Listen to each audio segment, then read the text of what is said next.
Just so we're clear, Kyuukyoku Harikiri Stadium III is the fourth game in the Kyuukyoku Harikiri Stadium series.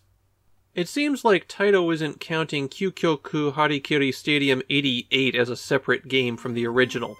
They didn't give that stat update its own unique release number. It's been a while since we've seen the series too. The 1989 release Kyuukyoku Harikiri Stadium Heisei Gandenhan wasn't particularly well received. So they went back to the drawing board and released something that was, well, almost exactly the same. There are 3 key differences in this game, and only one that really affects the action on the field. They dropped the training mode, where players would level up between matches. Instead, they have an absurdly detailed team edit mode. There's 25 players per team, and you can change just about everything with them. Annoyingly, you're given 30,000 points with which to spend to improve your team, and making one player decent costs about 1,000 points. So you can easily spend over an hour just editing a team to prepare it. There's a cheat code for editing teams as well. If you go to edit, and then hold right and start as you select your options, then you're given 80,000 points to work with instead of 30,000.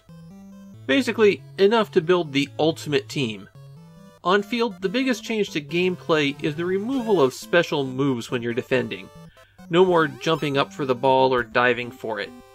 The on-field action is just as mediocre as the previous version.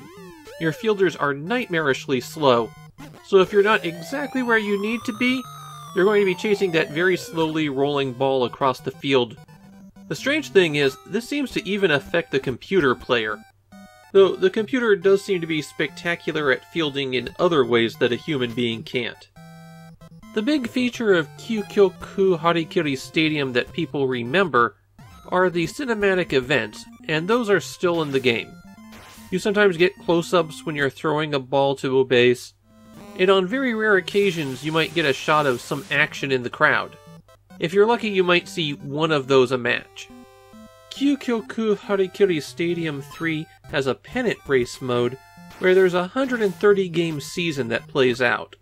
As you might expect with something that long, you can save your progress using a battery backup. There are a few returning features that help the series stand out. Players have moods that affect how well they do, and you can switch them out before the match. There's also the team of idol stars, all female entertainers, but this time they are joined by a team of male entertainers. I don't get why, but Kyuukyoku Harikiri Stadium III is really well regarded in Japan. Maybe it's the presentation, or how they could put pinstripes on uniforms, but as a baseball game, it just plays poorly to me. At the end of the day, these action-style baseball games come down to how's the pitching, how's the batting, and how's the fielding. And here, the pitching and batting are the exact same as other games, nothing special, while the fielding is not very good. I'd much rather play a Famista game than this one.